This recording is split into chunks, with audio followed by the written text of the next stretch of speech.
Magandang hapon mga kalapatits. Gutom na gutom po sila. Ito po, ipapakita ko po sa inyo yung nakain ito ni Mang Yang. Ito po ay 4 na araw na. Gutom na gutom po sila. Ayun. Yun po, ang ganda-ganda na pala. Malaki na po pala. Aba, ay dalawa. Maganda po ito. Para sana, para yung chicard. Para mana sa mag-asawang ito. May nagsasabi po sa akin kung ano daw pong ginagamit kong breeder. Ayan pong dalawang yan, oh. Yan, yung dalawa po na yan. Yan dalawa pong yan. Yan po ay aking breeder. Yan po yung breeder ko. Dito sa isang compound nito. Ito po ang kanyang anak. Ayan. Ito po naman, breeder din po natin yan. Yan po, ang kaasawa po. Pinapataba lang po natin yan. Ito po magiging kasawa niya. Ito po, oh. Ayan. Yan pong isang yan, ang ating ipapares doon. Sa breeder po natin yan. Ito po yung mga palahi natin. Yan. Yan naman po. Ay may anak na po yan, dalawang yan. Yan po ang kanyang asawa. Ngayon papalitan po natin ang kanyang kamukha. Ayan po ang anak nila, yan. Yan po. Kamukha din po siguro niya yan. Yan. Pagtatabihin po natin mga kalapatits. Napakita ko po sa inyo na silang dalawa yung magkamuka. Hindi. Pinan, videohan mo nga. Ari po. Ayan po ating pagpaparesin. Yan. Yan po ang ating ibe-breed. Yan dalawang yan, oh. Hindi ka ako magkamuka. Huwag ka singawig. Pero nagsusubo pa po yan, kaya hindi pa po natin siya ipapares. Bago po lang ang dating yung isang yan. Bagong bili po natin yan. Ayan po, yan. Yan po ang dalawang yan. Di ka huy magkamuka. Para magaganda po ang labas. Ayan po.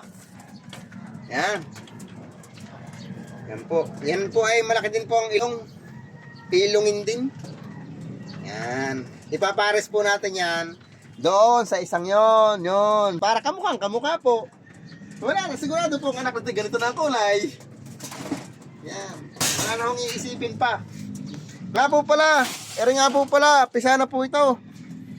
Dito po, hindi pa ho tayo nagpapatoka dito.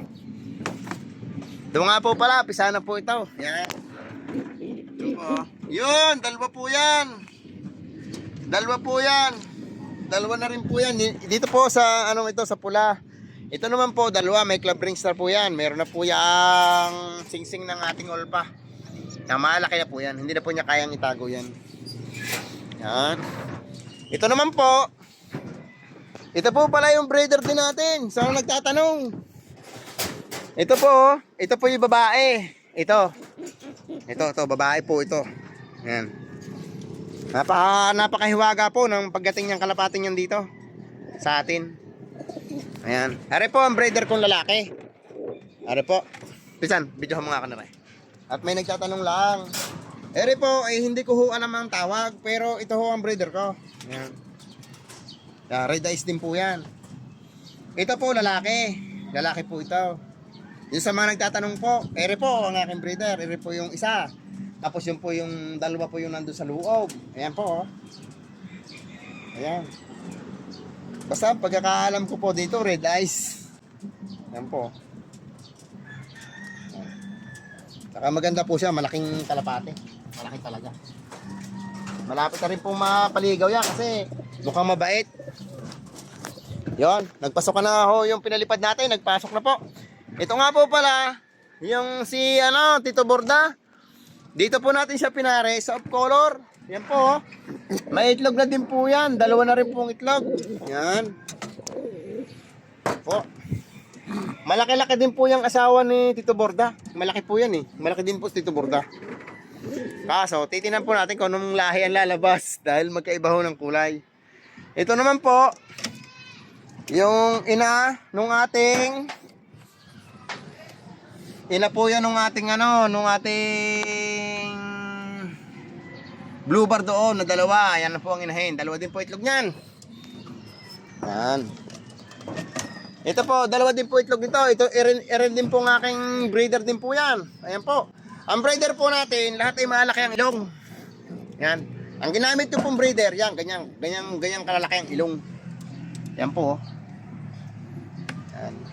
Saka po yan. Puro malaki po ang ilong ng ating breeder. Hanggang doon lang po mga kalapatids. Yung nagtatanong po, yun po ang ating breeder. Maraming salamat po. Sige po, mga kalapatids. Shoutout po sa nagtatanong po, yun po ang aking breeder, yun po ang mga lalaki, puro malalaki po ang ilong. Sige po, makikita naman po ninyo diyan.